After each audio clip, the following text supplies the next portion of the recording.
Hello all, welcome back to Winter Dust Stuff, where we react to some crazy stuff, and today we have the finale of The Mighty Nein, Season 1, entitled The Zadash Job. I have been a bit scared for this. I have been putting off, it is now May 17th, so this is going to be premiering, this is Sunday, May 17th. This video that I'm recording right now is set to go out in about 8 days. And the last time I recorded, I'm actually going to check that this was episode 7. That was a week ago now. So yeah, we gotta schedule the upkeep. Last time on, we had easily the densest episode of the show so far, probably structurally the greatest episode. It was just very clean in how it handled everything. We got a lot of revelations about Essek, especially, that's fucked. And we got a bunch of, character studies in between, the members of the Nine. We just got a lot last episode, and it was kind of crazy. Especially with, the councilwoman who's kind of facing Trent, and her having to deal with the rituals with Molly and the second beacon. Yeah, it's crazy. It's fucking nuts. So what we're gonna do is we're gonna react to this thing. There was about a minute of the previously on, which, that makes sense. It's the finale. There's bound to be a longer recap than in previous installments. I'm so fucking stoked. I'm really, really excited for this. I have this, and I might need another one because I'm fucking stressing. I don't know how this is gonna end. I don't know how they're gonna do this. So we have about a 40-ish minute episode. Let's go. The Zadash Job. An Amazon MGM Studios production. I know where they're starting this. I know that field. I know those flowers. Yo. Shorter hair Yasha is crazy.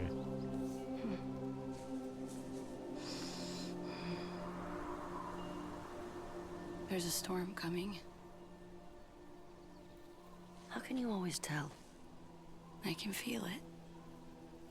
In my bones. That sounds like Felicia Day. Like old Lady Marley? Hey, don't make fun of the Storm Lord. I would never. I'm making fun of you.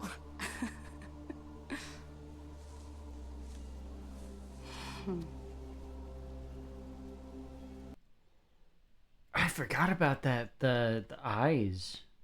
The heterochromatic eyes. The lavender and the blue. Yeah. Oh, this is this is a wild way to start this. Yasha, I've said it before in this reaction series. I want more of her. I want more of Yasha next season. The ones that I really want to focus on next season are Yasha and Molly. Molly for obvious reasons, because it's pretty clear that, my guess is that they're gonna kill him off at the very end of the season, for season 2. And that's where they're gonna leave things off. But with Yasha, we have a lot more time to develop her. So please, Critical Role, take the time, develop her more, make her interact more with these characters, especially now, in this version of the campaign, because she's not attached to Molly. In the original campaign, she and Molly knew each other, and she was in the carnival. That's not the case now. They have know each other. Wow, words. They have no idea who the fuck each other are, by the looks of it. And they're changing a lot with Yasha, so it's like, please, Critical Role, give our girl some justice. So.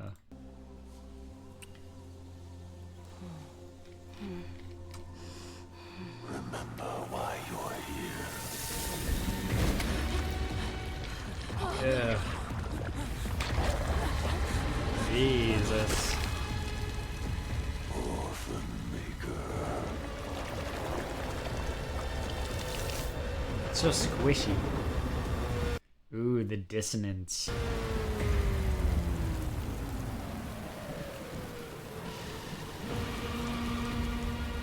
Oh my god, she's so big. She's so big. And she's so cool. I love Yasha. I love her so much. Oh my god. But this is horrifying. I actually thought it was gonna get a bit more gruesome. Like showing, I don't know, like the skull deteriorating, but I'm glad that they didn't. And like the rain, like blood running down her face. Like, this is all just so squishy, and the textures are very cute.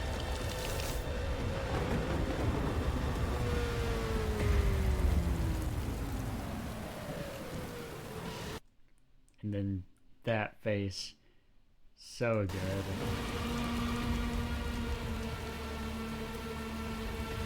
That's why, because she saw someone's flowers. Remember your purpose. Remember my plan. Is that it? Yeah, dude. Oh my god. This is finale territory. Fuck yes.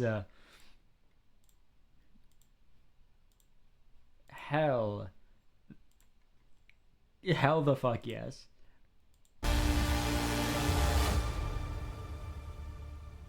Yeah. Oh, I see the gentleman's hand. All right. This is the plan. The Kreen artifact, The one we're going to steal. yes, will be on display at the Gala of Champions on the last night of the Harvest Close Festival. In 3 days! 3 days, so they're doing this in 3 days. Okay. Love that Nod is just engorging while the others are paying attention and Jester is being the hype woman. Precisely. In the main hall of the Soltris Academy, here. What kind of party are we talking about? The kind for only the very wealthy or well-connected, I imagine. And any party we're not invited to is definitely worth attending.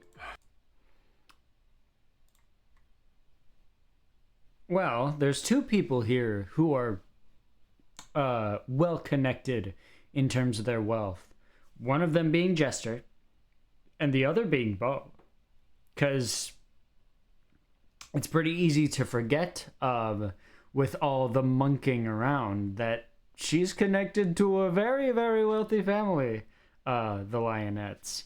So I wonder if that'll come into play here. So how are we supposed to get in? Well, you'll need an invitation. A specially enchanted invitation. Then we will have to steal one. And I have the perfect mark. Lord Sutan. He hasn't attended a gala since Lady Sutan died, but he's always sent an invitation as a matter of propriety. You will need to get in and out without being spotted. But his residence is full of traps. Ah, that's so cool. Going I gotta do this. Going back to my story that I'm writing, my little political thriller novel thing based in the universe of Wizard 101. Yes, I know, cringe. Shut the fuck up. There is the higher tier magic users have the spell Revelare, which is both used to reveal things that they themselves have concealed, but it's also used in like tactical espionage missions to discover like hidden things such as traps or artifacts of value to the one casting the spell. It's just very useful magical technology in an environment like this. but there's specifically what I'm hoping there is here. I hope there's one point where it's misused, because Revelare has the drawback of, like, if you use it for too long, or if you cast a spell during a time of duress instead of calm, you can potentially go blind. And that happens to one of the characters. I'm not going to say who, and I'm not going to say when, but it does happen. And it is a very interesting thing when it does. So. Regardless, I would advise you leave no trace. Desk, top drawer. The spell book.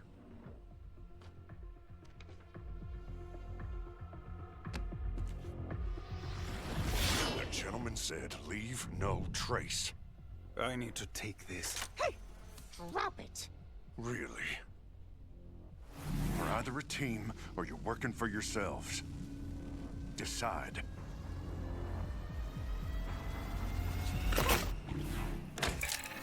Well, shit!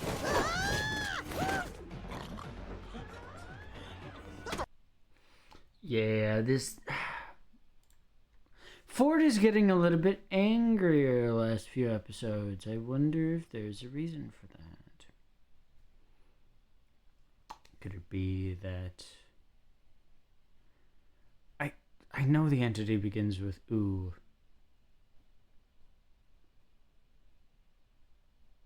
Wowlock? Walloak?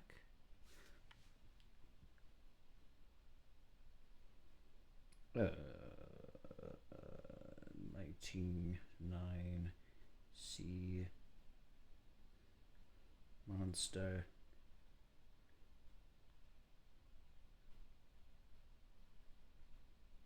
How do you pronounce that?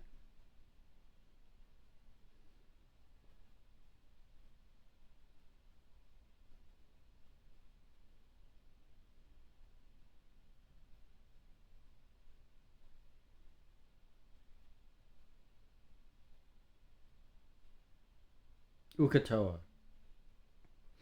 My bad, gang. Not, yeah. The other things that I was saying were wrong. But yeah, Ukatoa.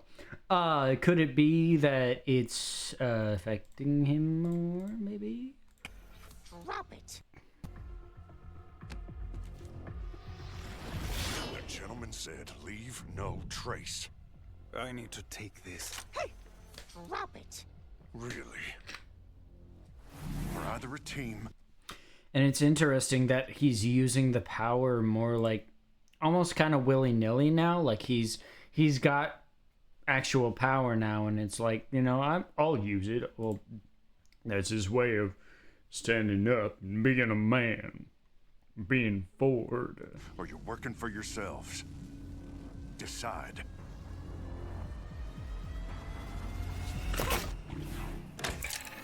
Well, shit! What? Easy now. I got you. I got you. You're far too weak! Step back.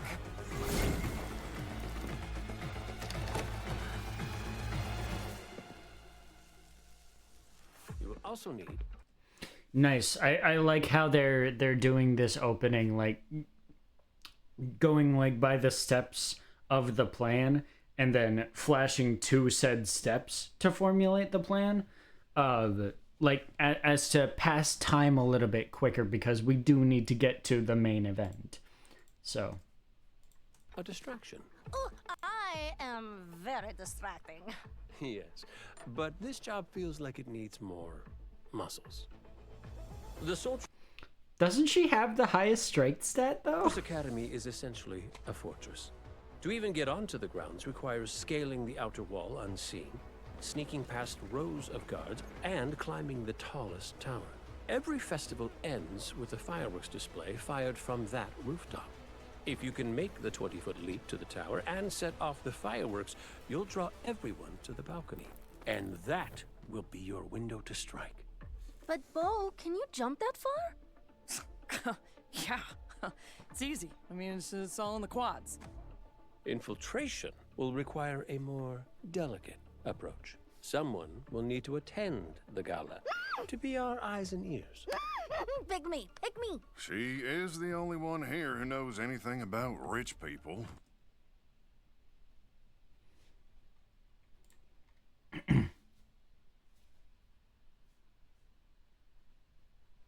Does he know? No, he Someone doesn't. will need to attend the gala to be our eyes and ears. Pick me, pick me. She is the only one here who knows anything about rich people. Well then, my dear, it seems you'll need a dress. Something delicate and conservative to blend in with Zadash's elite. You know me too well, Mr. the Gentleman. Acquisition of the artifact must happen quickly and stealthily. We use sewer tunnels for smuggling. There's a hidden entrance to the Academy grounds just behind the gala room. Wait, sewer? Yeah, water isn't exactly Veth's thing. As in, water? Running liquid, anyway. And since there's a hidden entrance to the Academy grounds just behind Gotta the gala wait off the copyright. Sewer? As in, water? running liquid, anyway. And since you will need to overcome any protections around the artifact, magical or physical, I suggest you prepare some potions in advance. Yeah, and she is good with alchemy, as we've already previously established. We can handle that, yeah? You betcha, soggy bottom. Then that leaves the escape. Always save the best for last. I'm really liking how this is kind of tailoring to each of their strengths, but I feel like we're gonna switch up the order because I've seen clips of Bo in a dress, talking to, I believe, the remaining femme Volstrucker. I can't remember her name. Yeah, I can't remember her name right now. But yeah, I've seen clips of Bo talking to her while in the dress, so I feel like we switch who's going to be attending versus who is going to be scaling the walls, which I'll be curious to see how that actually works. Can handle that, yeah? You betcha, soggy bottom. And she'll definitely be able to do it if she's more inebriated, because then the fear won't exactly be there. Then that leaves the escape. Always save the best for last. I have a little fixer-upper that might do the trick. You will have only a few minutes to escape the Tri-Spire before they lock it down. And we've already established that he's into woodwork. Yeah. The getaway must be unnoticed and fast. And it's also useful that he established, like, this is in 3 days, so there's actually time to do this shit, so...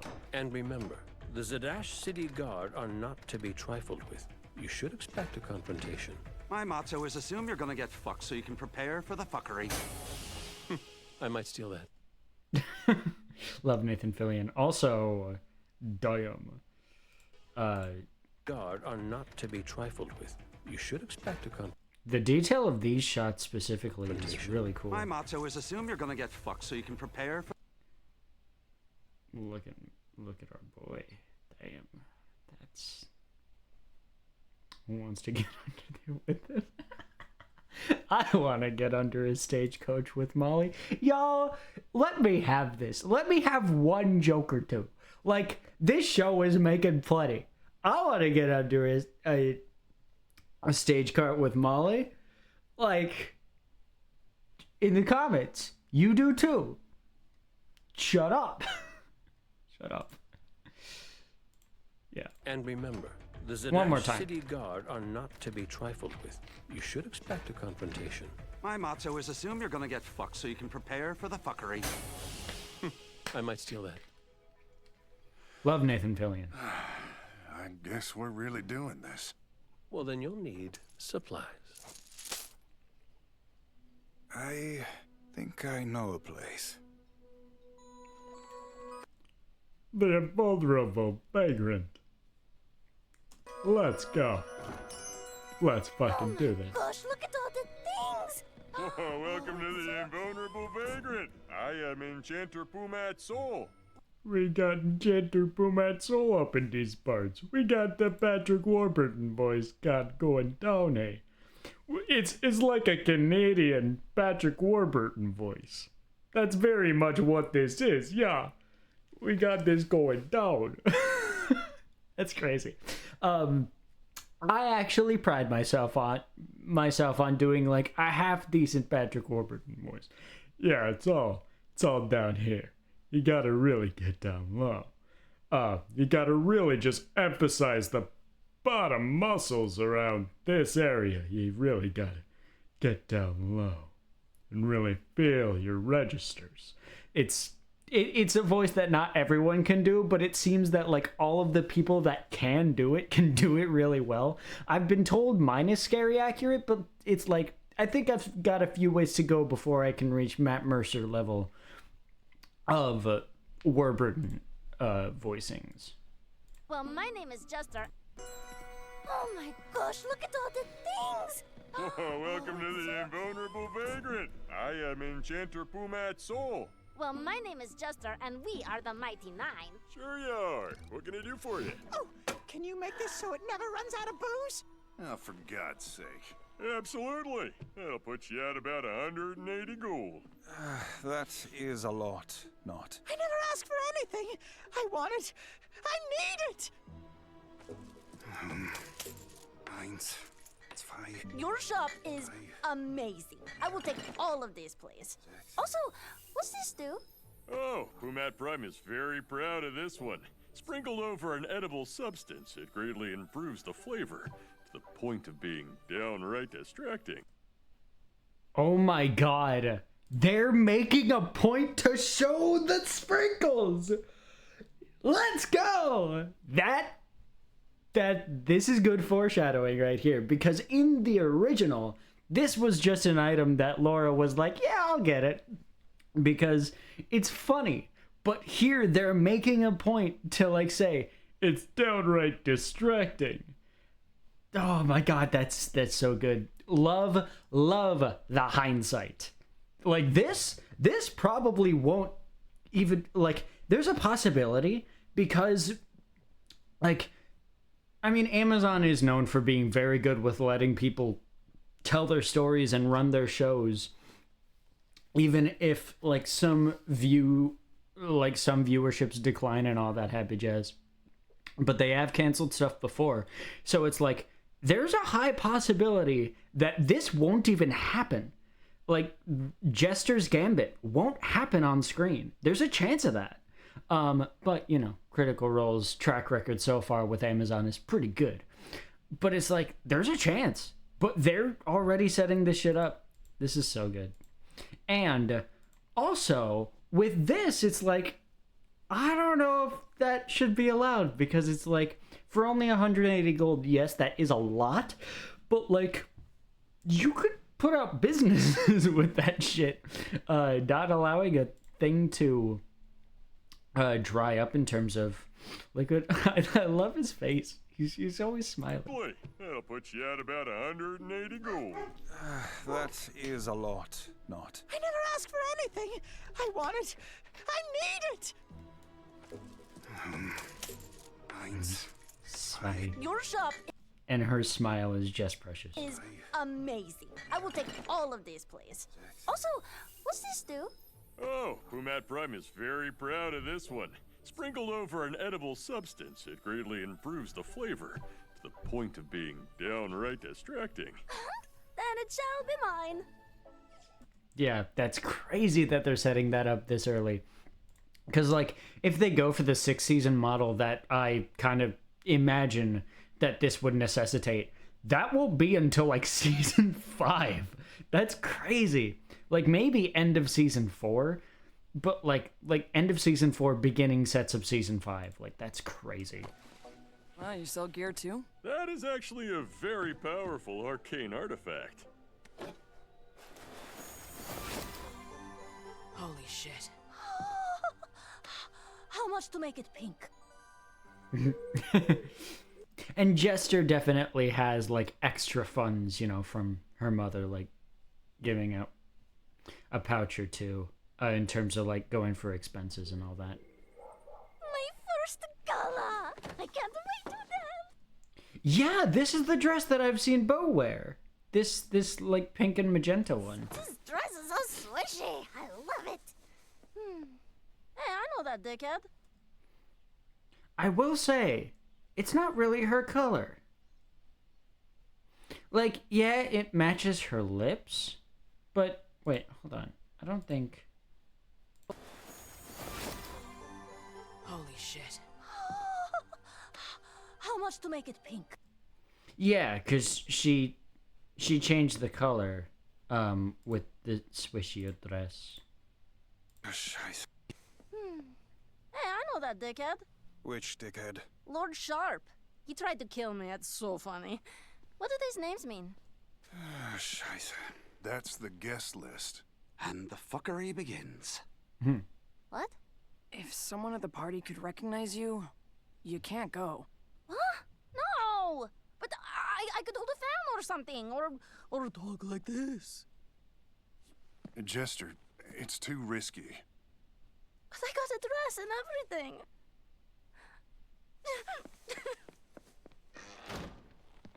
Oh, she's adorable. Yeah, and it's like at this moment I think that is the way that they're going. They are gonna switch her out for Bo, and like she's gonna do the scaling of the wall and all that. She's gonna have to do that. And to be fair, she's athletic enough where that's gonna be possible. And you know, with the tail that comes with being a tiefling, balance is a lot better for her than it would be for Bo. Even though Bo has more training, it is inherent that tiefling tails allow Teef to balance better than even like highest scaled human capabilities. And then adding onto her, you know, being the kind of prankster that she is, she has experience with climbing and just being a medium level athletic person in terms of that. So it's like she could reasonably possibly do better than Bo. Even though Bo is stronger and like, or I don't actually know like the technicality, because I think it's explained that Jester had like the highest physical strength stat specifically because Laura didn't want her to be the healer. Like she wanted a warrior cleric at the time, which to whichever results that resulted in is not for us to say. But yeah. Anyway. Jester, it's too risky. But I got a dress and everything.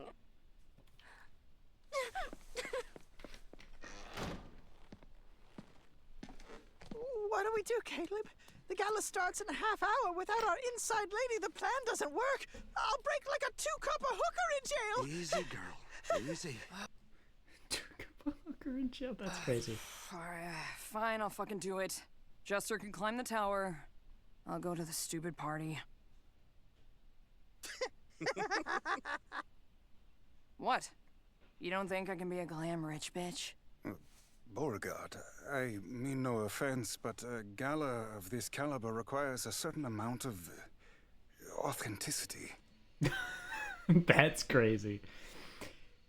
To be fair to Caleb in this point, she didn't, like, yes, she had history with it. She didn't have necessarily history at being pleasant at it, which, though, at the same time, could be cause for her to be the best at it. Because being fake is what a lot of higher class society does. I'm rich, bitch. Beauregard, I mean no offense, but a gala of this caliber requires a certain amount of authenticity. These people have a body language honed by years of crushing people's hopes and dreams. Lionette Family Vineyards. Is that you? I have so many questions. So did a lot of people when the campaign dropped this plot point. I don't think it was established here in the Zadash job back then, but when they established, like, yeah, Bo is a rich bitch, or came from a rich bitch family at least.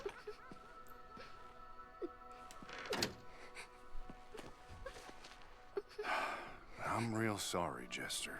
I know how badly you wanted to go to the ball.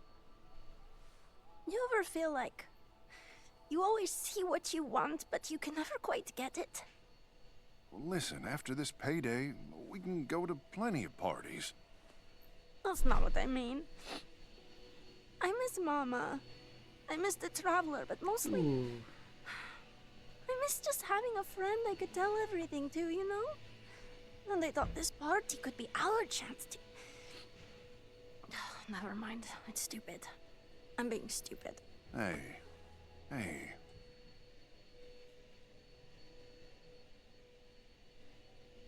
Who's vacuuming? It's either my roommate or my landlady, who is also my roommate. Interesting. A little bit here. I miss Mama.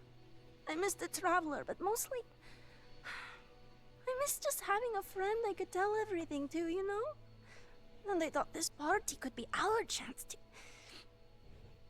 Never mind. It's stupid. Man, every single time they focus on Jester's face, it's always just expertly animated with so much detail and framing. Like, I don't want to say it, but it's like the animators have a clear favorite that they love playing with in terms of her expressions and her mannerisms. And it's not even remotely close. I would say that the list goes Jester, not Molly. And those are the three favorites. Like, they really enjoy animating these three characters specifically. And you can really notice it. So, yeah. I miss just having a friend I could tell everything to, you know? And I thought this party could be our chance to... Never mind. It's stupid. I'm being stupid. Hey. Don't call my friend stupid. Oh, that's such a good shot of him. Oh, the shine in his eye and on his hair, the moonlight streaming through. This is a nice shot. Hell yeah, Ford. Get your girl. Oh, and her eyes too. So cute. I love these two. Thank you, Oscar. What? God, she loves that book a bit too much. All right. Okay. Wow. Okay. It is time. How is Bo gonna look in it, though? And yep, he's the stagecoach. Oh, milady. Frame it.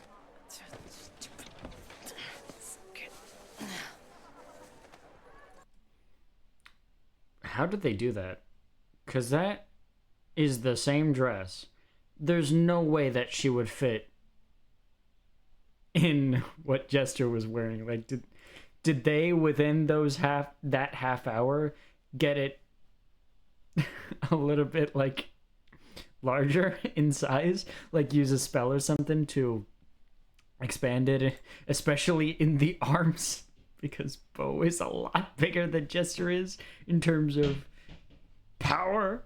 That's fun. That's interesting to think about. Oh, milady. Frame it.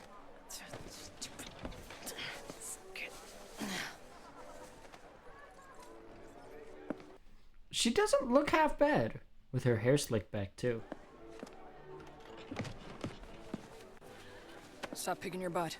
I think Jester got me the wrong size at the tailor's. I don't think she did.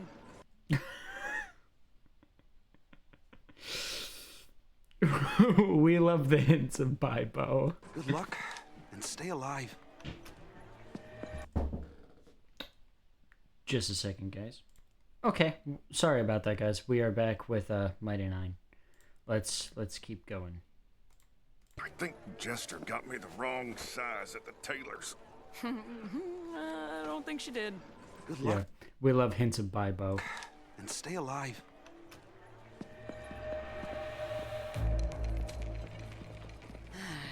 regret trying to be good guys yet? Every day since I met you.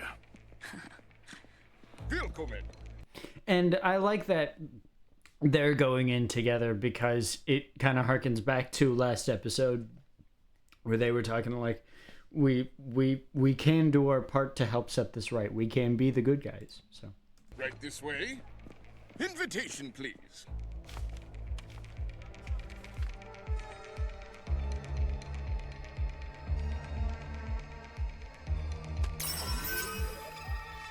Welcome to the gala. I want to know what exactly the note said, because like if it was addressed to the guy, it might not have actually worked for them. Go first. You're supposed to announce me at these stupid ass things.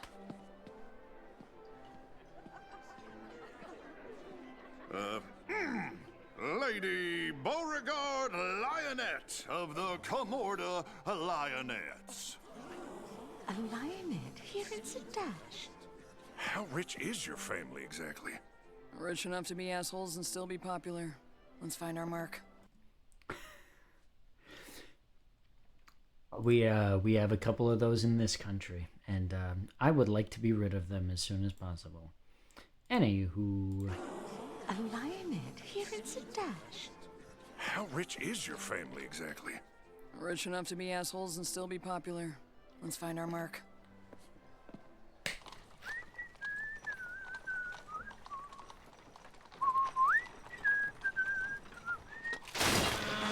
Hizzle. Gentlemen, care to help? Piss off. Fine then. Just change an entire wheel by myself.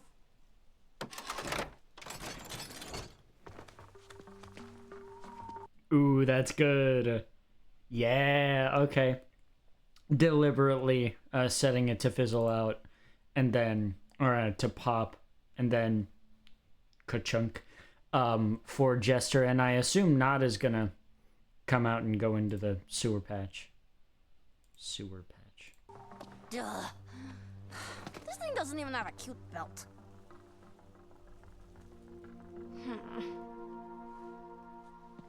I know Bo's job isn't the one you wanted, but you're still gonna make it special.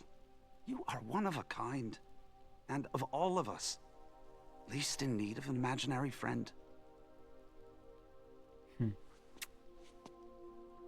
Go be you. Aw, so sweet. We love platonic smooches. We all kiss our homies, right? Hell yeah. Give me a little boost.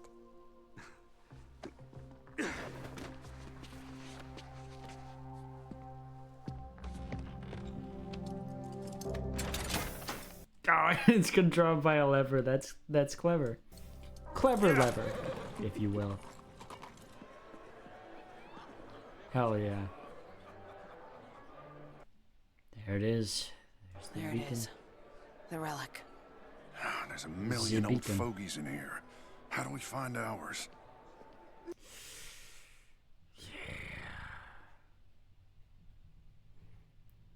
Because he hasn't seen it. Master Ickathon, such a proud moment. I hear King Dwendal owes you much in the latest skirmish. Well, I guess we found him. Why do those Volstrucker pricks all look the same? Cultists always do. It's a branding thing.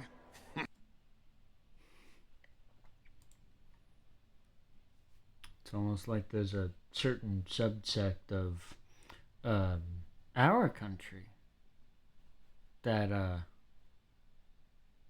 has a branding and is not subtle about it. They refuse to call themselves a cult. You guys know what I'm saying. Anyway, In the latest skirmish. Well, I guess we found him. Why do those Volstrucker pricks all look the same? Cultists always do. It's a branding thing. Such a shame you must dirty your hands fighting those crick monsters. All right, maybe we should wait for when he's more alone, or now. Yep, yeah, now's good. Ah, shit. How soon is this gonna... Why does that look like... No, it doesn't. Never mind. That looked like somebody for a second. Your Highness, enjoying the festival? Damn it! Why would you say damn it right in front of the guards? Halt! Your carriage! Oh, my word. Well, go fetch the fire brigade, you dolts! Quickly!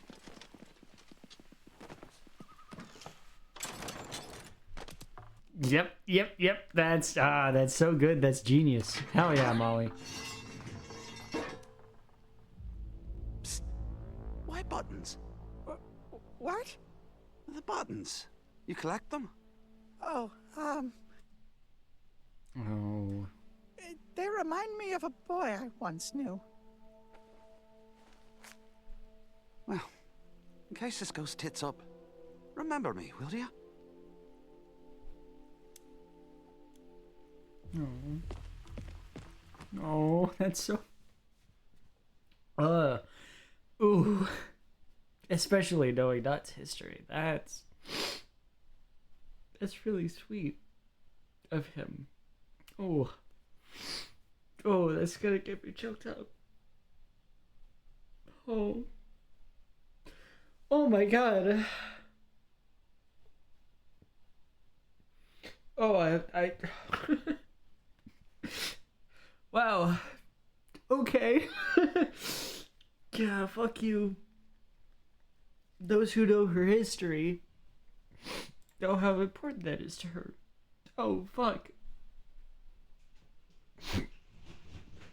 Oh, shit, dude. Wow. That was such a small scene, but that was so impactful. Fuck me running. Wow. That was such a short bit. I knew I was gonna cry at least once. Whether I do it again, we'll have to see. In case this goes tits up, remember me, will you? Oh, fuck. Love that. Thanks, Critical Role. Fuck you guys. Oh, man.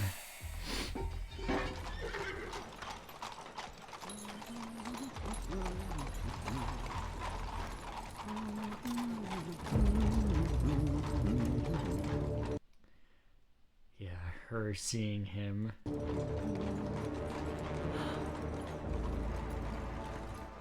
Yeah. We're dead. We're dead. We missed our chance. There are too many guards. Keep it together, man.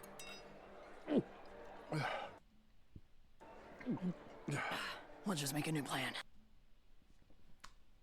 Yeah, I mean, they definitely wouldn't have gotten too close right away. I definitely don't think that would be an option. And I love how he's downing it, like, roughly with speed, but she's doing it with the same speed, but she's a lot more composed about it. I mean, she's had more history, you know, being the family of a winery. How? It was hard enough to come up with one plan. Keep it together, man. We'll just make a new plan. How? It was hard enough to come up with one plan. I got an idea. But I'm gonna need your sash. What? Wait. Oh, what? Yeah. 4 dragons? You're full of shit. No, my cousin told me. They had some kind of scary name, too. Is that a reference to Vox Machina? Because I know that, you know, dragons are like one of the main conflicts, and I think there's a group of them. Again, I'm not someone who knows a lot about Vox Machina. I know what I know of that group and that conflict due to Campaign 3. So. Like the chromatic combo.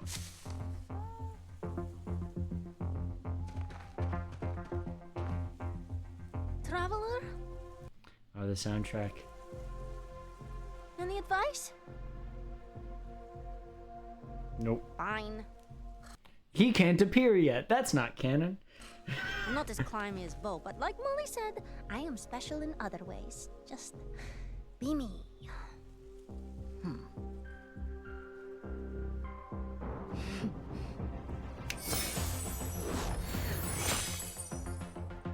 Hell yeah.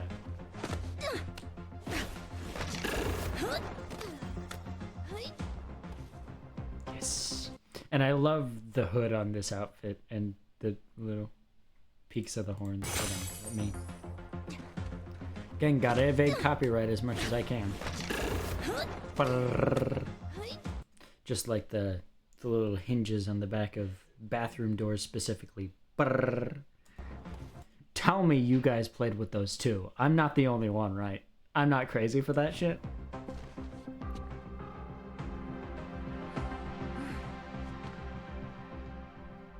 You can do this, girl. You can do this too, not.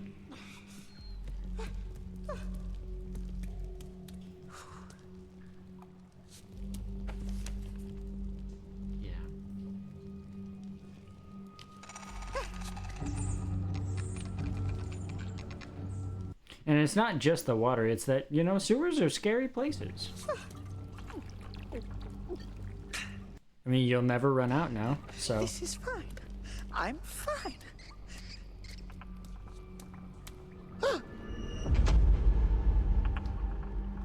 Nope, Yeah. nope, not fine, not fine. Caleb, the path is flooded, so you're gonna have to do it all yourself. Sorry, you can reply to this message. Not. I am sorry there is water. I know that it scares you, but you must pass through or we will all die. Please. I know you can do this. Yeah, and it's like, if that wasn't made clear, like not fear of water, if that wasn't made clear to people through the episode context, like, there is very little evidence of it, but also, in that minute-long recap, there was, like, a clip of her, like, asking, like, could you help me out? I believe that was either episode 1 or 2 that happened, so there was a flashback to that, like, showcasing, yeah, she's kind of scared of this shit. I have a feeling, because we are 18 minutes in, we have 25 left, and we are about 47 and a half into this. This might end up being actually the shortest episode in terms of just the raw reaction. I am going to be recording a thing after this that's essentially me talking about the season as a whole and my hopes for season 2. So it might end up going a little bit longer, but yeah. So this might end up being the shortest, like, actual reaction of the show that I do so far. Okay. And that's, I'm okay with that.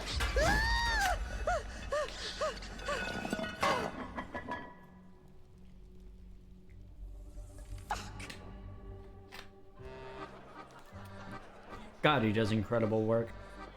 Sam. OM goddess. And I thought this party was gonna be like a total waste of life. This is the clip that I've seen of these two talking. Tracy. Not interested. Queen shit. I mean, why would you be? You're fascinating. And this place is like, oh, so cliche. But you like totally scream danger. Am I right? Ugh. Girl, your hair. Fucking enthralling. Go away. Okay. Rrr.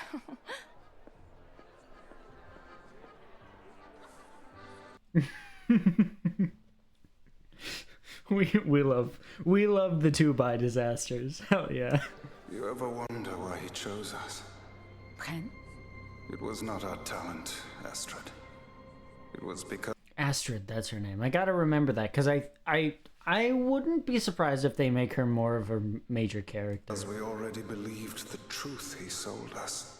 Or less of an ancillary character, I should say. Not a major character, but... Deep down, we already believed it. Wait, what did you say? We believed the truth. You ever wonder why he chose us? Ren? It was not our talent, Astrid. It was because we already believed the truth he sold us. Deep down, we already believed it. We believed power was worth any cost. But we were wrong. if you'll excuse me. I warned you what would happen if you didn't stay away. What is it? Bren, he is here. Bren? Little Spark, is that you? The excitement on his face of getting to mess with his head again. Yeah, I know that look. I'm very glad to know you are still alive. Not for any lack of trying on your part. Oh, I would not harm my favorite pupil. Huh, Bren? Are you still there? You told us we must be prepared to do anything for the Empire. As it would for you. Then I will not rest until I burn you and everything you have built to the ground. For the Empire. Oh shit. He's here? Okay. Is this, like, are we starting now? Is the rest of this episode just gonna be fucking nuts? Is that what we're doing? Oh god. Oh god. Bren? Are you still there? This is so intense. I am so on edge right now. As soon as he said that, I'm so on edge right now. For you. Then I will not rest until I burn you and everything you have built to the ground. For the Empire.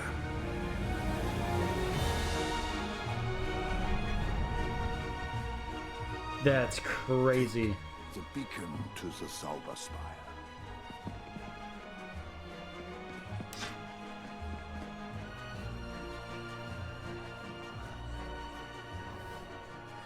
Shit, what is he doing? This is crazy. This is nuts. I don't remember how this all goes in the campaign. So this is I am so fucking tense right now. I don't know what's gonna happen, guys. I have no idea. This is crazy. Let's go, baby.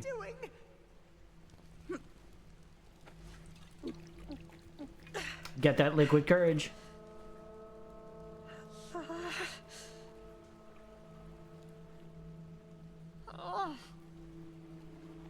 Just run. Stop being a fucking coward! They will die because of you! Just Jesus it.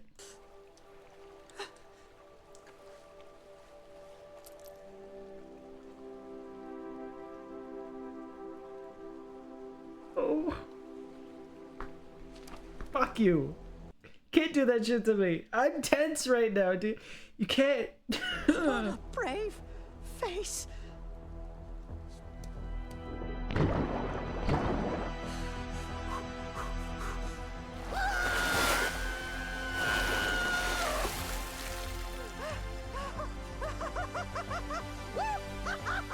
Hell yeah.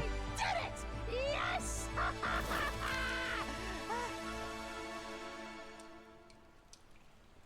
Oh, fuck you, water! Yeah, that's what water does. Jester, can you hear me? Jester, I'm out of the fucking sewer. 5 minutes till your distraction. Did you get to the tower yet? You can reply to this message. Yes. Nearly there.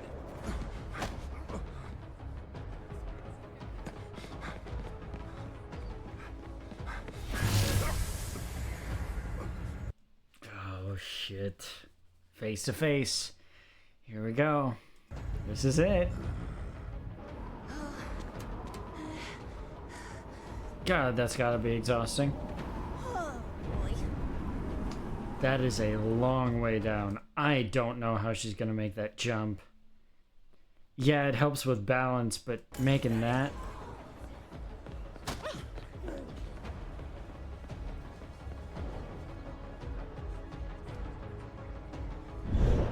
Tracy. Whoa, where are you? Take the beacon up. I need to handle something. Always leaving him behind. Tracy. Yeah. Oh boy. Oh boy. Whoa, where are you? Take the beacon up. I need to handle something. Hinder something, I think. It's all in the quads. It's all in the quads. Did you actually think you could escape me, Beren? Nein? I don't need you, traveler. I just need myself. She could reasonably make that, right? Oh. No! What the fuck? What are you doing here? You're not supposed to be in the show yet! What? What is he doing? What? What are you guys doing? What? This isn't... What? What's he doing? What is Artagon doing here?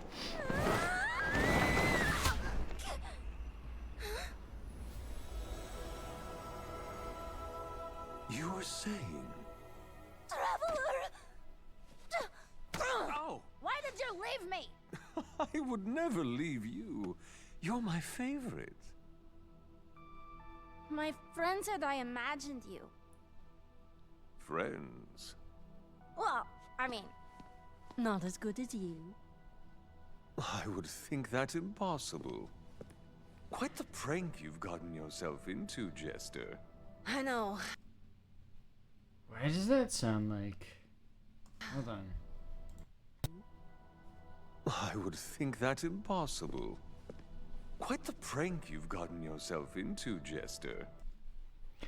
That sounds like Matt. It's probably Matt. But it also sounds like Takahata 101 just a little bit.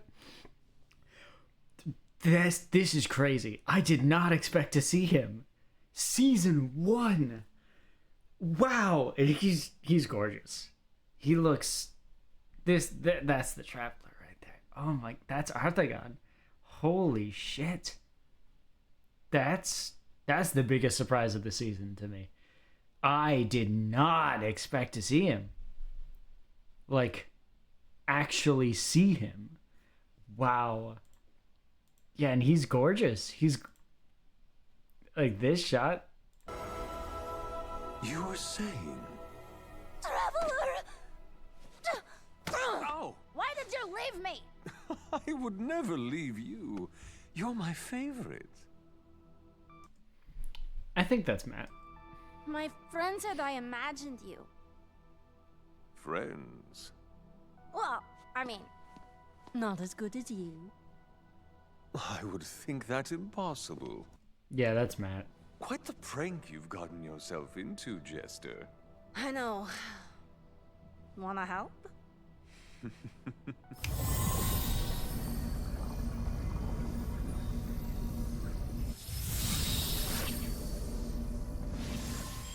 I look forward to the show.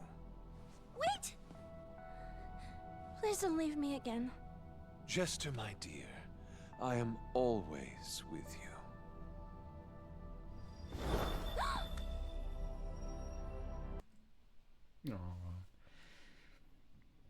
He is the way I don't appreciate the way they wrote him here because it makes him seem more malicious than he actually is. Artagon is a chaos being inherently, and yes, he can be a little bit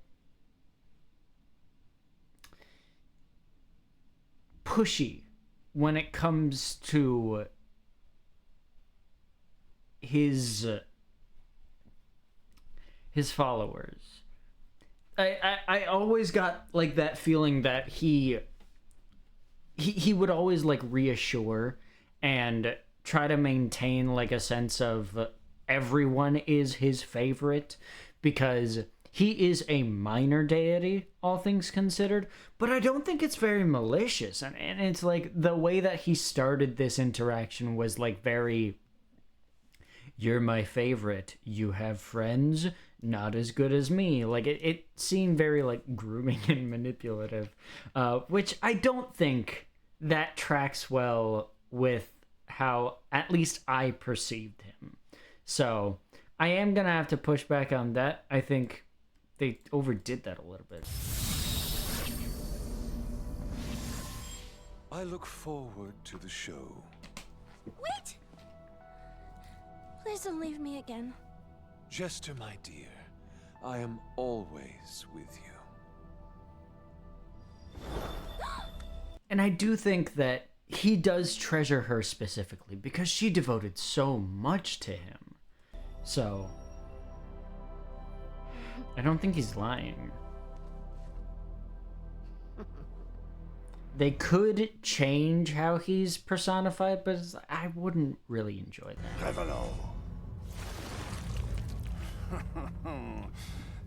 Howdy. Where is he? That's crazy. What? Where is Bren?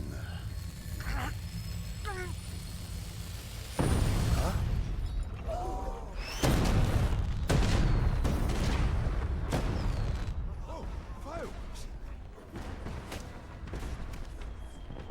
Where is he? I will not ask again. Yeah, crushing his... Ooh! Jesus! Yeah, now we're starting with the action. Ask again. This is about to be like a 16, 17 minute long fight.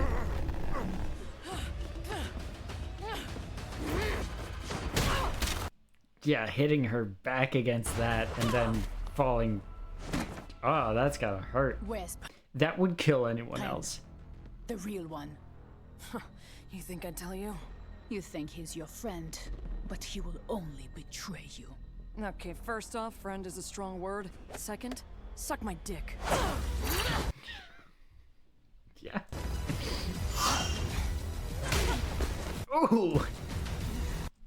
You're right in the... Yeah, Jesus. That's a hit right Okay, there. first off, friend is a strong word. Second, suck my dick.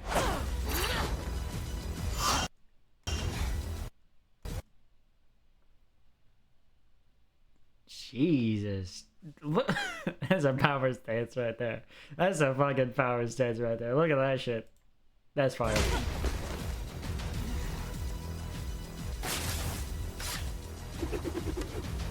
Cobalt soul. Now that's fascinating. Ooh, instead of like a meaty hit, it was the firework blast. That's cool. That's sick. Time to crash the party. Ooh. Where was that hit? Where did that collide? Time to crash the party. Also, this shit is really cool. Using the daggers as... That's cool. I assumed that was like stomach.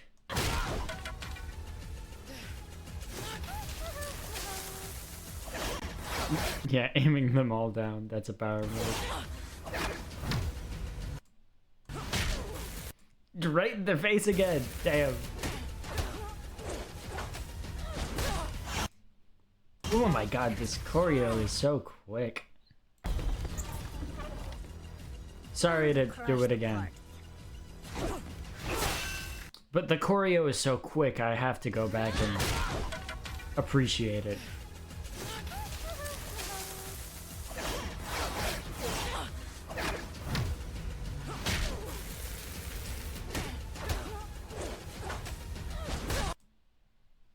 Like, and then, okay.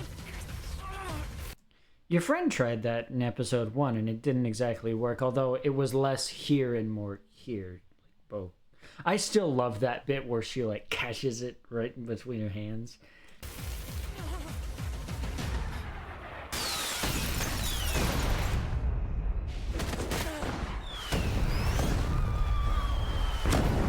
Jesus!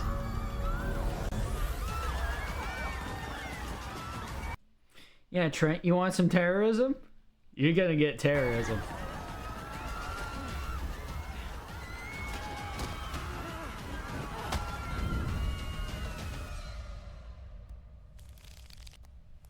Oh, come on. I don't want to break from the action. I just want it to keep going. Like, I'm still so tense. Like, that wasn't enough of a release for me. Oh, man, this show is so good. This show is so fucking good.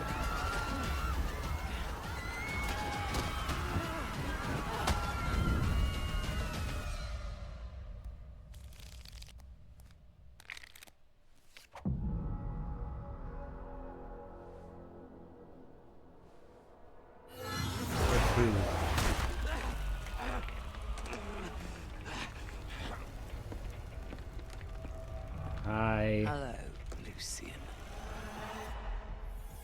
Oh boy. Oh boy.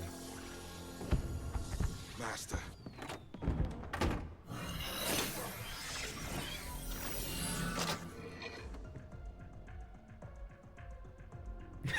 Door don't matter if you got glass. Idiot. Okay, let's see what we're working with.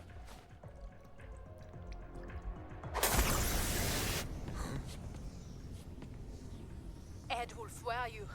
I've lost eyes on Master Iketon. Jesus Christ. That was a lot of sigils. Are you? I've lost eyes on Master Iketon. Ihithon. Jesus, every single tile on that floor up until... She could probably just hop over and then hop out, to be fair. Well, fuck a duck. That's a good face for her. Because I most certainly remember killing you, Lucian. Ooh, what a good face. Damn, like, this episode has a lot of great animation on the facial expressions. That's visceral right there.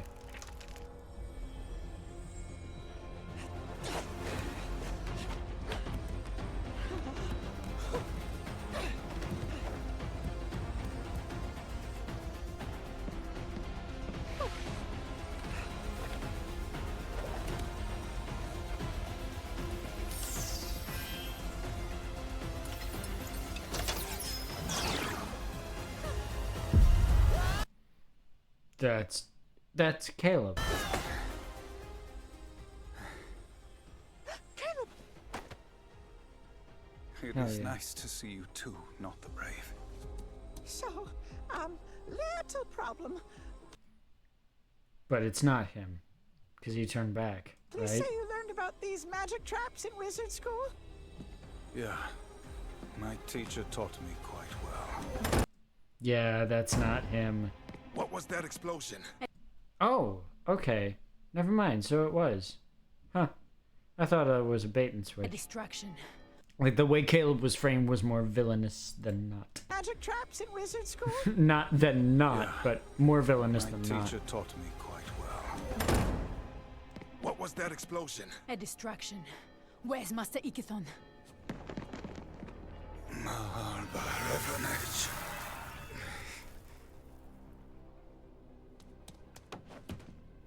Stand back. I've got this one. Acid. So, what do you think this thing is? Well, if Trent wants it, it must be quite powerful. And dangerous. I wonder what it does. Everything. Oh, shit. That impacted right away. That did not hurt right away, though. That was fairly merciful of him, to be completely honest. And dangerous. I wonder what it does. Everything.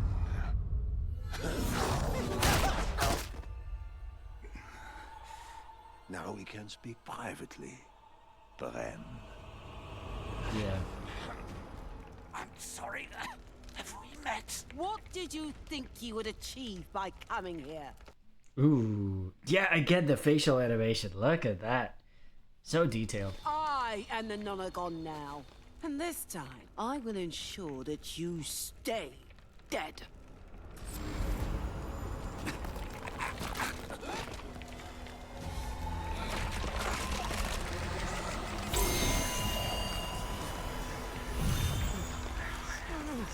It's not possible.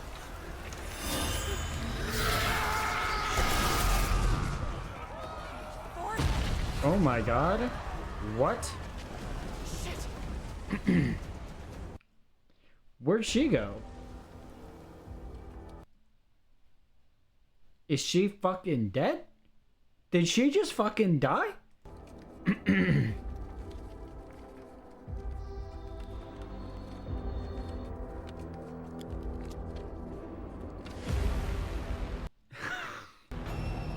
Oh yeah. Is she fucking gone? If so, impact frames, by the way, one more time. It's not possible.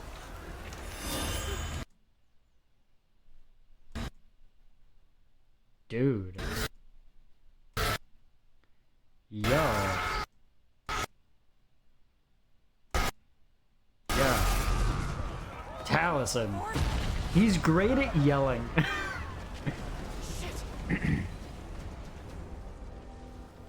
Is she just fucking gone?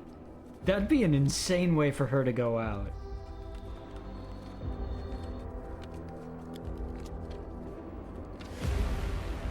Oh, the score here. They call it the Luxon Beacon.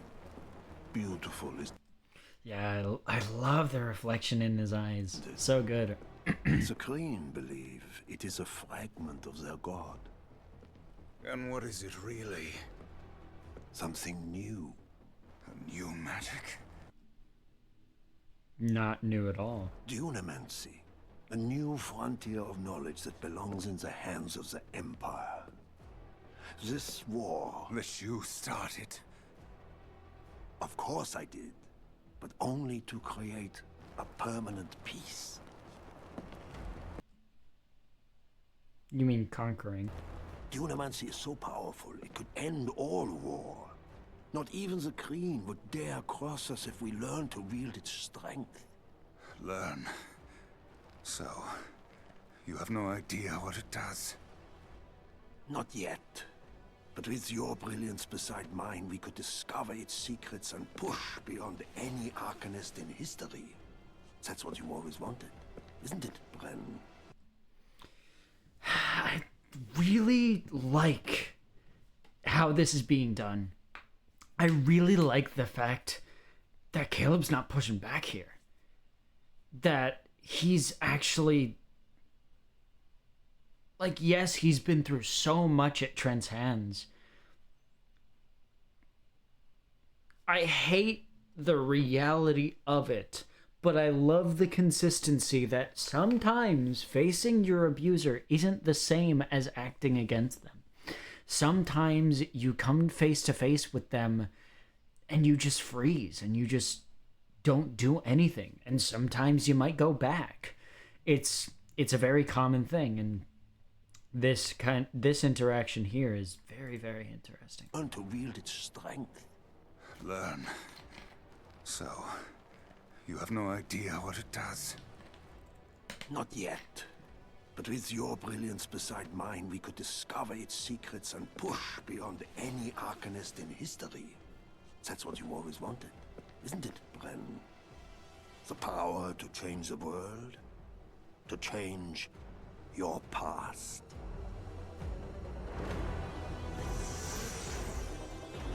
No! No, Caleb, don't listen to him!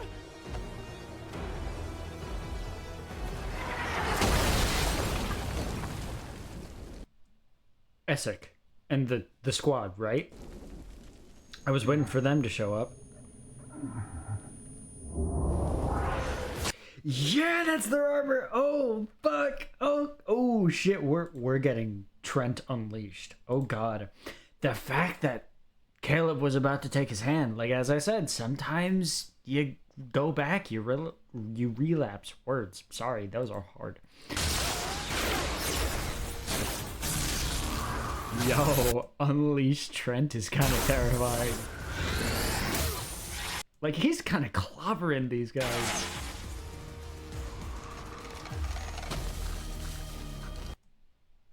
That's Essek. At that.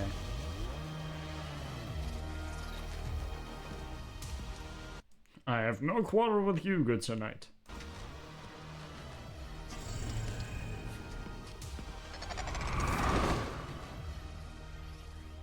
Damn. Oh, the destruction of the tower. That shot was incredible, the detail.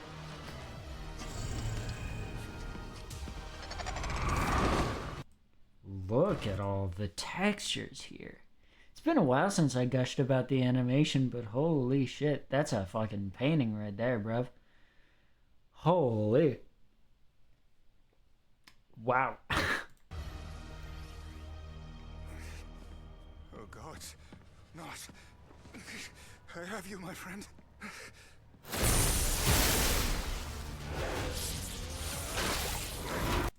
Ooh. Was that a bisection right there? Not. I have you, my friend.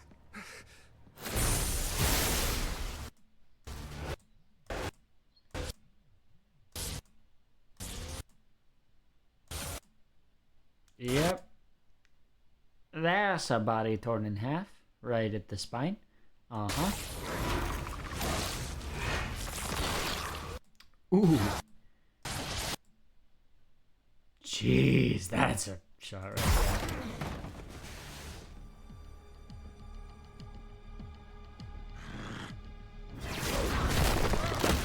there. Just fucking... He is a very powerful wizard.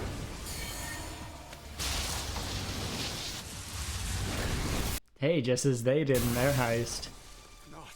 Not, are you okay? Get away from me, traitor! Not. No, I saw you. I saw you in that creep. That was Trent, wasn't it? Look, we will discuss this later when we... Is everyone alive? Did we get the thing? No, we didn't. Hey. Where's Ford? I lost him in the chaos. Did we get the thing? No. But, the crane got it. So, I mean, it's not in Trent's hands anymore, at least. Is everyone alive? Did we get the thing? No, we didn't. Hey. Where's Ford? I lost him in the chaos. Did we get the thing? No. Damn it, Bo! Sorry, man. Did we get the thing? No. I love this increasing. I lost him in the chaos. Did we get the thing? No. Damn it, Bo! Sorry, man. That also sounds very grog. Did we get the thing? No. Can we please get far away from that before we talk about anything? Wait, where's Molly? Molly? What happened here? Are you alright? No, he's not. Damn it. We got maybe 2 minutes until they close the Tri-Spire. We need another way out. I hate this. Yep, the sewers are the only way to go. My hole. Phrasing, not holy. I love this exchange. Hold on, I'm gonna go back to it. No, I saw you. I saw you in that creep. That was Trent, wasn't it? Look, we will discuss this later when we... Is everyone alive? Did we get the thing? No, we didn't. Hey. Where's Ford? I lost him in the chaos. Did we get the thing? No. Damn it, Bo! Sorry, man. Did we get the thing? No. I love that. I love that. Please get far away from that's that fun. before we talk about anything. Wait, where's Molly? Molly? Yeah, he is. What happened here?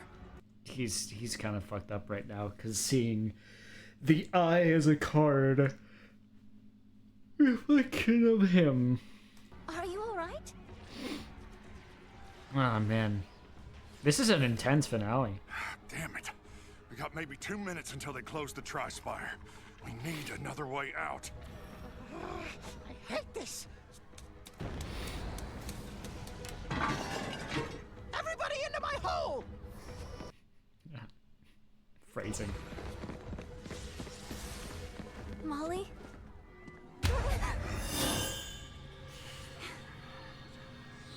Sorry, Oh, that's scary. I don't know what... It's okay. We'll go together. Oh, these two.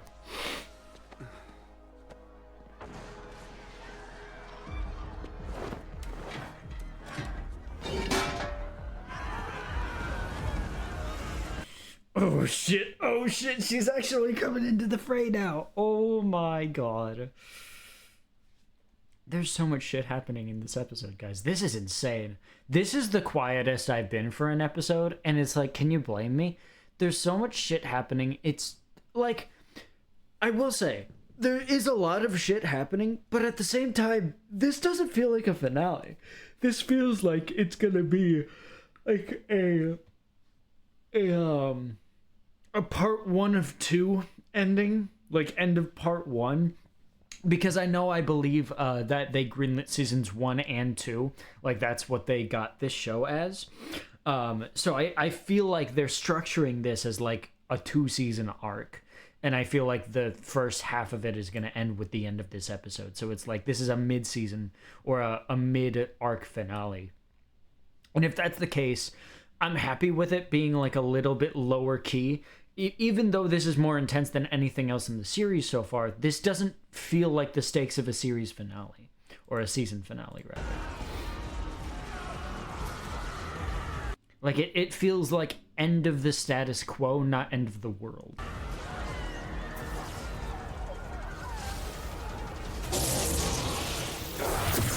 Oh my god, that's scary, dude.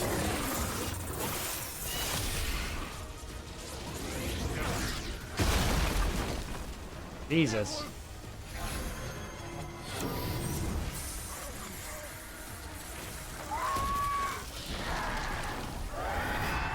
We saw that in the trailer. Wow, I can't believe...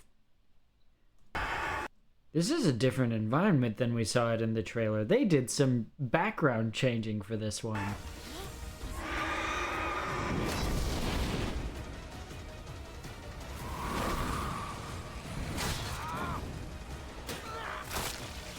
Gee, never mind, that's not it. Christ.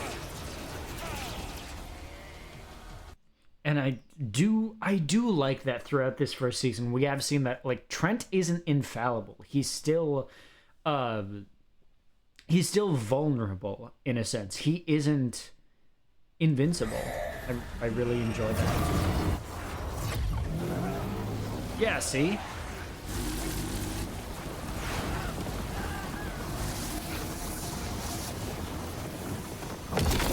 But he is very powerful still.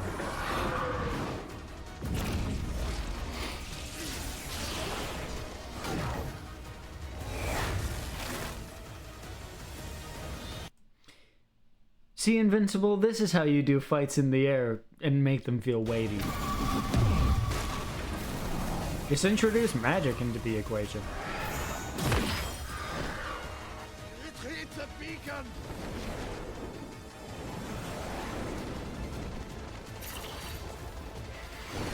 Like, have a sense of gravity to it.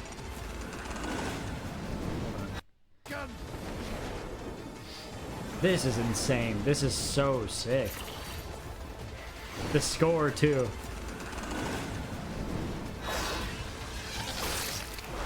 Oh, that guy's dead.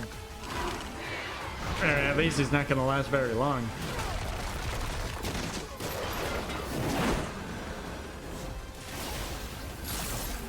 Essek versus Trent. We'll see who goes. Oh my god! Yo!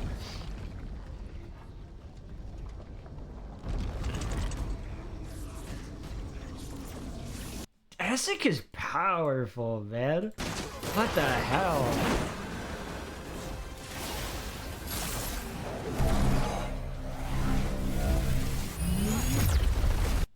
like that bit right there, that's so sick. This is so cool. This is really fucking cool. Yeah. Oh my god. I love the show. I love the show, dude.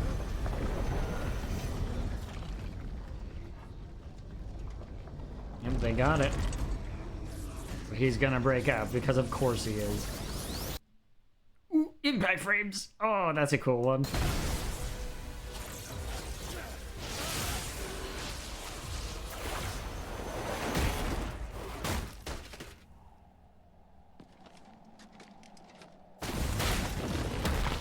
Jesus. Is that the leader?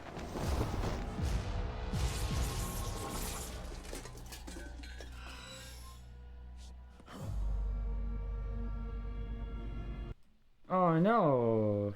The guy who was sent last episode? Oh no, it couldn't be him.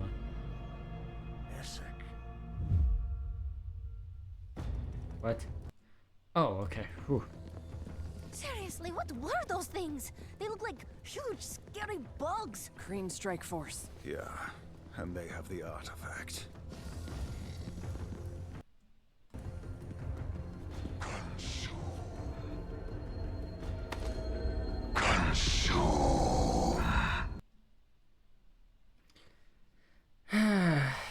We don't need this right now. We have so much else, other shit going on. Come on.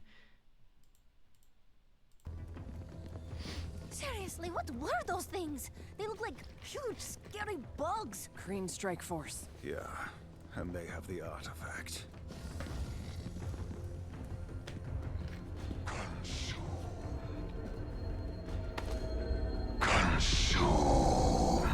Stop! Everyone stop. You hear that?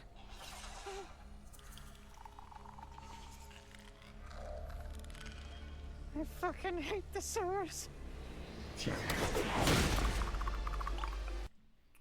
Oh shit.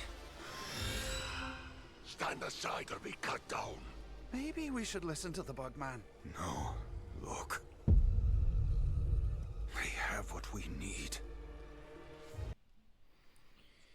Okay, are we really gonna end a fight with them? With this little left though?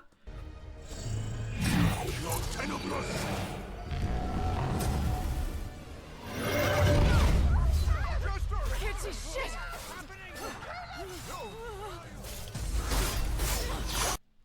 Oh yeah. Jester? Yeah, everybody's gonna end up beaten in blood. He's gonna have to consume it, isn't he? Jester?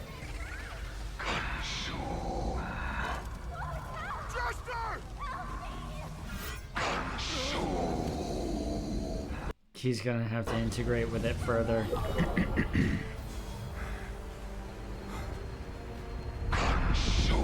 Come on, man, you gotta. Jesus.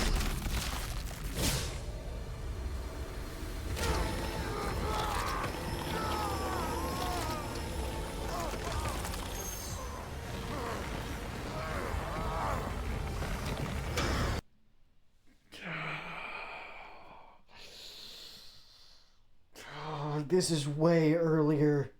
This is way earlier than before. Oh my god. So much shit is being advanced. Oh, fuck. This is good, though. This is good. I have faith in this.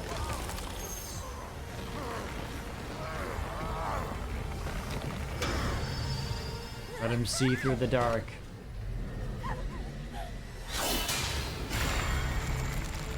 Yeah, dude! Yeah!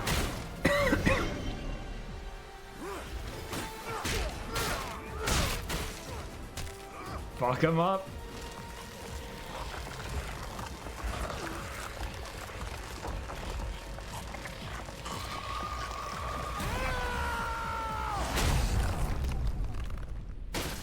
That's a clean neck break right there. Jesus. Holy.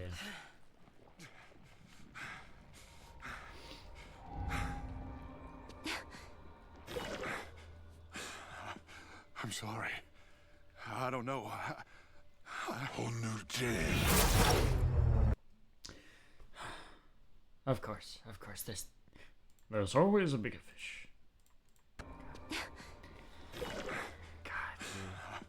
I'm sorry. This is crazy. These last 18 minutes have been wild. How much do you all have left?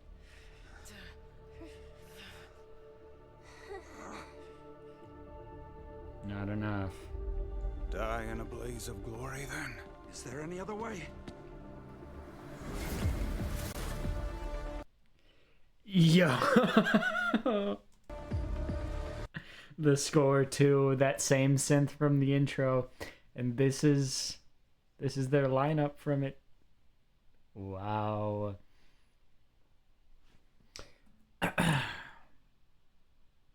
Just gonna screen cap that for my thumbnail editor. Yep. Yep. I have a feeling I know what's gonna happen here. Is there any other way? I've got to guess.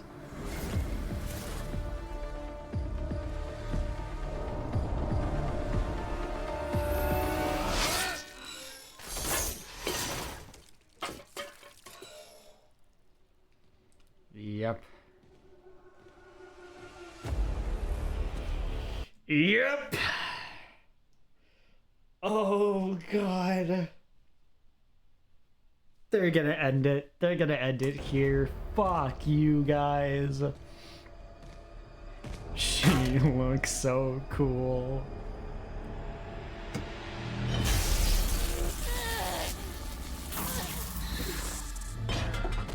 And it breaks the hold.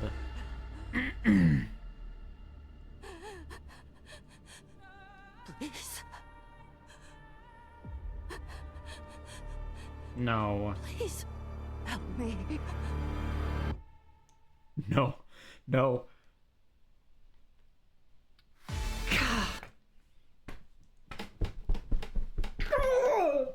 No! What?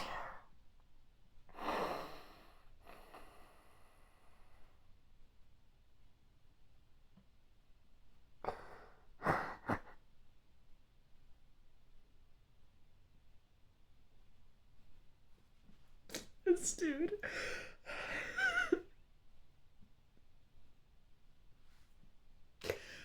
Oh my God, what a first season. Oh, fuck me running. That was brilliant. Oh my God. Hold on. I'm gonna switch over to this screen. But as to not invoke the hammer of copyright, I'm gonna see if there's any more in terms of like if there's another scene. Is that really it? That's it.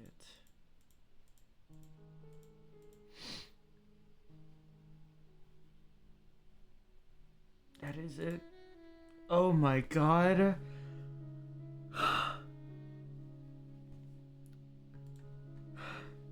I have never cried before at seeing the end credits of a show. Oh my God. Incredible. Wow. What a first season. What a triumph, dude. Oh my God. Just simply incredible stuff. I've got nothing but praise for this. This was so good. That's the perfect way to end it too, and we know that season 2 is either coming at like the end of this year or even like the very beginning of next year. That was so good. Oh. Okay. All right. So, what I'm going to do here, I'm not going to end this video off just yet, but I am going to take a little bit. And then I'm going to come back with kind of my overall thoughts on the season. Because I have quite a few things to say. regarding it, but I need to do a few things first, and I need to compose myself, gather my thoughts, and what I'm going to say. So I will see you guys when we hit that. So, see you in just a bit. Okay, so this is going to be my after episode / season discussion, and I want to start off by like talking about the differences that this made essentially to the story. So I have some little notes here. The biggest thing I think was like the origin, like how everything started here, because in the original series we had everybody session zeros, and then everybody met up with they met in a tavern in Trustenwald. And in that aspect, everybody was split up into different like groups, with like Caleb and Not, Jester, Ford, and Bo were a group, and then Molly and Yasha were together, like as a pair of characters, not in the relationship sense.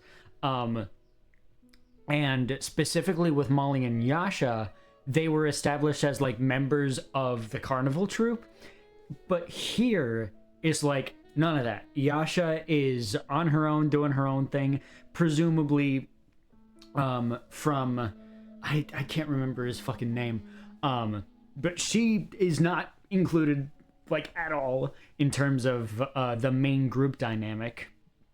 Trostenwald simply doesn't exist.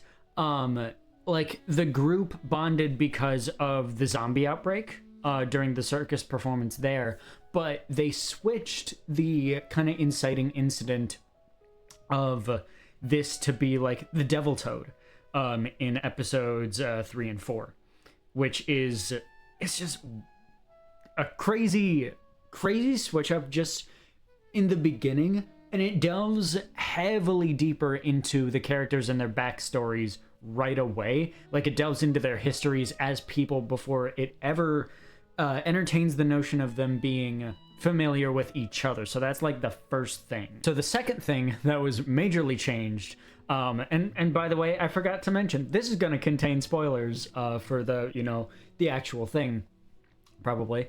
In the original campaign, the war between the Dwendalian Empire and the Kryn Dynasty was, I've mentioned it a couple times in the reaction series, like that was something that took dozens of episodes just to fully metastasize and be made aware to the characters. This, fuck no. This goes into it, like this is the core conflict of the show. And from here on out, we are going to be dealing with the Luxembeacon and the Kryn and Essek, especially Essek. He was not in the story this early on. Like this guy, I was not expecting anything from him as we started the series. Yeah, I might have expected Trent, because Caleb's story is one of the more immediate things, but it's like I didn't think we'd get this much of him, you know. And then we get to the gentleman in the original series. The group arrived in Zadash to do a bunch of odd jobs, but here, because of the differences in Molly's stuff that we're gonna get to, that process was really expedited. We got to meet the gentleman a lot earlier, and now it's just the one side quest from him, and then now we get to the Zadash job in and of itself, and we end off with now Yasha's joined the party, and we have the beacon. So it's like there's a lot of shit in this that was changed. So like that's just the plot stuff. But now we have to move on to like character stuff, because this is the stuff that's absolutely like more wild to me. So like in the beginning of the Mighty Nein, Caleb was like an absolute enigma for like the first 40 plus episodes. In like the beginning of the proper campaign. But here, they've kind of made him like the main character, and I do genuinely believe, I've said this again in the reactions, but I do believe that Not and Caleb are the main characters of the Mighty Nein. It just took a while for them to get there, because it took again, 40 plus episodes for Caleb's backstory to fully be revealed. Like, him as a Volstrucker is something that didn't, like, this show gave that to us so fucking early. And it's one of the reasons why I was so shocked at, like, how fast things were moving. Because admittedly, this show is much, much faster than in the original. It took more than 60 hours of the original campaign to even get to Zadash. So to have it already done within, like, 3.5 hours total is kind of a massive shift for me. And, like, the other big thing, I mean, I already mentioned Yasha, and that's pretty apparent. Like, her stuff is gonna be wild to go into with season 2. But, like, my biggest thing was Molly, because in the original, like, his past as, like, the connections to the Nonagon, him being Lucian, the tattoos, all of that detail was, like, very backseat compared to what happened in the next, like, few arcs of the actual campaign. But here, he's referenced as Lucian in, I want to say that was episode 6 that we got that bomb, and we got, you know, a lot of the details, like Kree being involved with the Nonagon plot that I didn't remember from the campaign. And there's a lot of stuff going on with Molly that it's another reason why I feel that season 2 is going to end with his death, because they are hugely building up some of the details that were lost or that weren't exactly elaborated on until way later in the actual campaign that could have been touched on a little bit earlier on before he died. And the reason being that, you know, his body being piloted as, like, the final boss, but we'll get into that when we get into it. We're not gonna talk about that here. But there's a lot of changes to, like, the characters and the events that really make this show stand out. But I think that for the most part, I think this show did a wonderful job at reconstructing everything, restructuring everything. And it made it a lot cleaner of an experience, because admittedly, having the group meet in the tavern would feel very similar to Vox Machina. Having the group in Trostenwald, that's it. Having them meet there, I think, would have bogged down the pacing. And especially because, like, the political conflict is so first and foremost, having that scene, especially in episode 3 with Molly and Gustav, that's it. Having that moment with Gustav and Molly, like, talking about how war impacts everything and leads people to seek entertainment, that is such an important part of how this arc starts, because, like, that pulls in all of the disparate elements and the disparate characters into this kind of onto this stage, and it really helps cement what kind of journey we're gonna go on, as opposed to what kind of journey we went on in the original. It was gradual in the original campaign, but here it's fast, it's immediate, and it's fucking traumatic. Like, a lot of shit was changed to make this an infinitely more dark, dangerous, and harrowing world in, like, as the country of Voldemort. And it really, I think it works. I think it really, really works to make this a much more tense and dour almost show than something like Vox Machina. And again, I barely got through that, but I mean, even in comparison to the original, this is a lot darker, and it's a lot more intense, and it's a lot more psychologically demanding than the original was. So I really have to start with that, because, like, covering our bases in terms of where we originally came from and where we're coming from now is really important to establish, like, why my thoughts are the way they are, and why going forward my thoughts are going to be the way that they're going to be, especially as we go into season 2, which I want to talk about, because I have some ideas about where the show is going to go for season 2. So let me yap for a bit. Now, I've already established that I want season 2 to end with Molly's death. And I feel like there's a really good chance that if they Because the reason I say this is because the Zadash job ended at episode 13 of the original campaign. And if they do this right, Molly's death ends at 26 of the original campaign.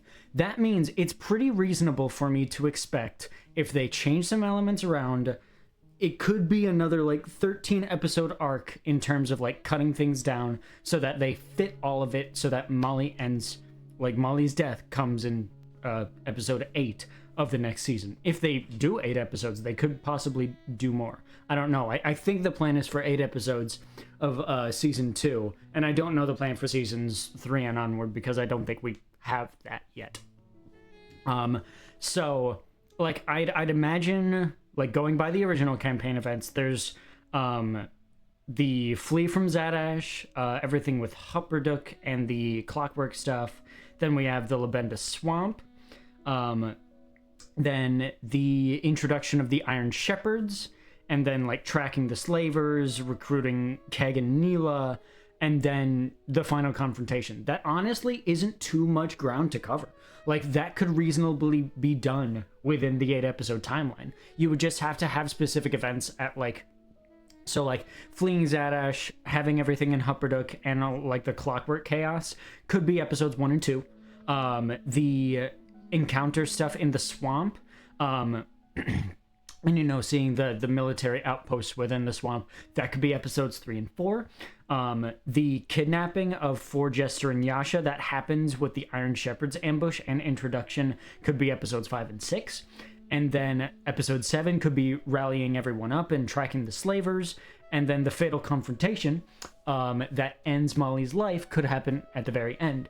Now, that isn't to say that things won't get complicated, because we're still dealing with the plot with, you know, Essek and Trent, you know, the Kryn and the Dwendalians. That adds a little bit of extra strain on the amount of stuff that they can show from each of those little, each of the events that need to happen in order for Molly to die at the end of the season. But I do have confidence, because of the way that they handled everything here, I have pretty high confidence that they'll be able to do it within that reasonable time frame. It's all a matter of just scripting and structuring it well so that the death lands, we get enough out of Molly as a character, and then we get enough out of the characters that I want to see next season, those being Molly and Yasha. I infinitely want more of Molly and Yasha next season. We got a little bit with Yasha here, which I have no doubt that she will become like a central figure in season 2, at least the first half of it, because I want, you know, the Shepherd's arc to happen. That'll be like 6, 7, and 8. Like the first 5 episodes, I want some heavy focus on Yasha and her story, along with the shenanigans that are happening in terms of the swamp and the clockwork material. But I mean, we need more of Molly to make that death really land.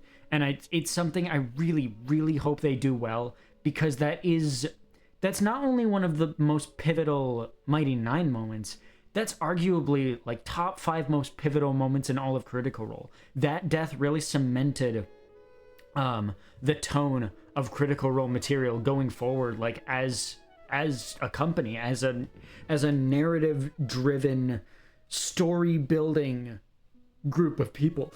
Like that cemented everything. Even it's had lasting effects of how everybody plays in terms of like hesitancy of combat, hesitancy of doing plans with risk. It's not something anybody has really gotten over, because they are now aware that like this means death, and sometimes it means death we can't come back from. But I've spent all this talking about you know, how I want next season to go. What did I think of this one? I think that in terms of this being presented as a complete restructuring, a recontextualization of events of the original, combined with the fact that this is a freshman season of television that needs to be accessible to a wider audience, I genuinely believe that this might be the strongest first season of any show I've ever seen. Like, without a doubt. I think that everything that was applied here was done well. Like, everything here was good to excellent in quality. Voice acting across the board, animation across the board. The pacing was ridiculously tight without feeling rushed. Like, I had issues with, like, some tiny parts, like, episode 2, with how fast, Ford and Jester left, and, the emotion intensity with, like, Marion and Jester, but I feel like that was much more for us as fans of the original material. Like, that connection was there for us.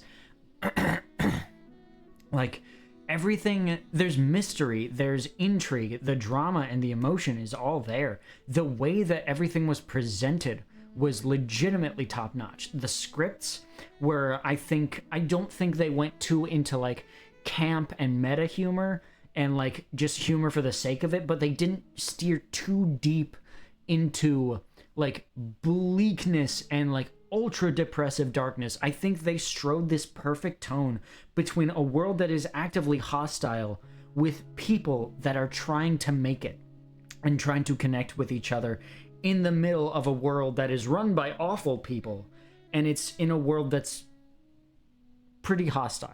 And I think that they strode that line, they rode that difference and that wave very, very well. I think that this perfectly captured what was necessary to deliver just a fantastic first season. Like, this was legitimately incredible. I couldn't have asked for a better season to open this thing up. Again, the only issues I have are, like, nitpicks. As it pertains to, like, this already having an established audience, there were some things that I feel might have been set up too early because, again, as I mentioned, like with Jester's Cupcakes, we don't know if this show will run for that long, and I'd be surprised if it didn't, because Critical Role does have such a good standing with Amazon as it currently stands. But it's like some of the things in here were a little bit too, like, foreshadowy, like that. Again, talking about that specific moment, it's like it was a little bit too heavy-handed. Like, you know that that's going to come up again, you know that's going to be a plot element or a plot device later on, but you don't know how. Again, the stuff with Marion and Jester at, like, the tail end of episode 2 was a little bit heavy-handed, and it's like there's a bit too much mystery with not enough answers. But considering the fact that they had to condense so much into one season, I can't blame them. And as I already said, this was a 2-season deal package that they opened up with. So obviously there's going to be a lot that's going to be even more established, more that's going to be revealed in this next season. So honestly, I really don't have much else to say. This was amazing. This was legitimately incredible. This is like a 9 out of 10 season. With only a few minor gripes, a few minor inconsistencies between my personal taste and that of what this is shaping up to be. This was just a legitimately incredible first season of television, and a wonderful starting point for anyone who wants to get into Critical Role, and especially the Mighty Nein. So, honestly, I think that's going to be about it for me. I have been Winter, and we have reacted to the Mighty Nein Season 1, Episode 8, The Zadash Job, and the full season of the Mighty Nein, the full first one. I can't wait for Season 2. I'm going to get into some indie animation stuff. The very next thing that you guys are going to see in terms of, like, a show reaction from me is Gameverse. There's going to be Gaslight District and Knights of Guinevere, Amazing Digital Circus. I have reacted to episodes 1 through 8 of all of it. Episodes 1 and 2 were already posted, but that's neither here nor there. There's Hell of a Short stuff. I also reacted to the Hell of Boss Season 3 trailer and kind of analyzed that. That video is extremely long, by the way. So yeah, that's going to be about it for me. I hope that you guys enjoy the content that's coming soon. Hopefully all of those people that came to this series can stick around for this channel, because we just recently got started with the YouTube Partner Program. It has been absolutely wonderful to have this journey and to finally get here where I'm growing a community. I'm growing, like, a genuine space that I can call mine instead of just a small circle of friends. And, like, that's not to any of the friends that I've had along the way. It's just y'all have helped me get here, and we're growing at a pretty exponential rate now. So I just can't wait to see where we go from here, and hopefully this next month of content will feed you guys very handsomely. That's going to be about it for me. Like, comment, sub if you want to. Again, join the community. There's a Discord link, all that happy jazz. That's going to be about it for me. Peace, everybody. In due time, bye-bye.